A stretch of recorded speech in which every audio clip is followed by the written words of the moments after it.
How is it going, everybody? It is the charismatic madman of YouTube, or MAB9, or just Tim or Scott or whatever. Now, I go by many names. Also, sometimes Juno Temple, but no. I'm going to do top 5 favorite WWE champions. This is a part 2. I did part 1. I think the old house. Wow. Gotta update things. Now let's start with a really underrated wrestler that did, in my opinion, a good run. And that is Jinder Mahal. Jinder Mahal was awesome. Is an awesome wrestler. This has unfortunately been only one title reign. He beat Randy Orton at Backlash and was defeated by AJ Styles, which will be in this, I believe, in SmackDown. But still underrated wrestler, underrated heel, and always been a fan of his title reign, at least in my opinion. Before Roman has unfortunately been waving his belt for so many days, years now. Feels like fucking years, probably is. We're close to 2 years, I think. CM Punk kind of did it first. This guy went over 441 days, beating possibly everybody on the roster, until The Rock, coming out of nowhere, beats him, and the rest was history.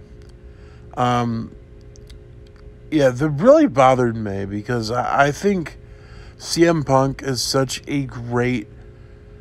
You should have had somebody. I know it was The Rock. I know why he was there. I know why he was.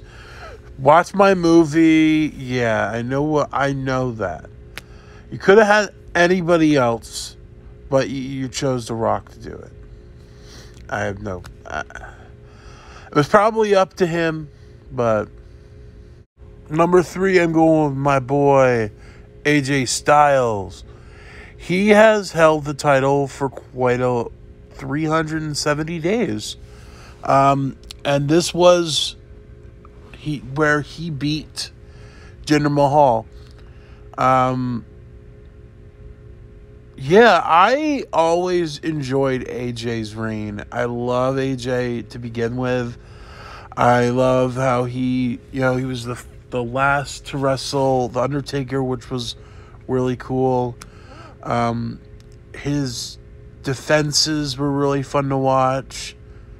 This is an all-around awesome dude. I love AJ as, one of my favorite champions and an underrated wrestler. I would have picked Bray as number 1, but I found someone else just because I'm like, one of the reasons why I love Bray is, of course, the gimmick, he has my number 1 favorite custom belt. That thing is gorgeous. But I could put this as like a 1N1 because it was hard to pick between this and my number 1.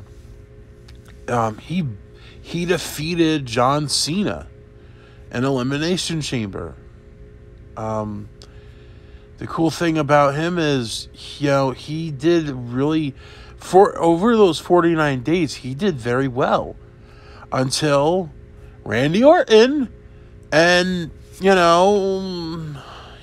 really bothered me, because WrestleMania, man, and you had to defeat him at WrestleMania. I know he had a lot of boos. Let's just say the crowd was not pleased. And my number 1 is Edge. New Year's Revolution. Man. And then you had 4, I think it was a 4-time reign.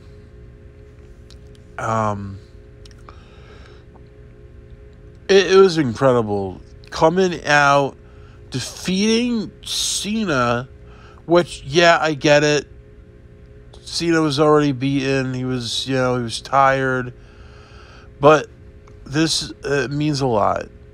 This means a lot. You got, someone who's worked with some of the best, great tag teams. If it was him with Benoit or him with Christian, and never given a chance unless it was some titles I could give two shits for. If it was United States or Intercontinental. This guy deserved it because he was so passionate about it. He was so passionate about it, and just, I know he was heel and he was with Lita. I mean, the athlete himself, Adam Copeland. That's why I put Edge as number 1. So those are my top 5 picks for part 2.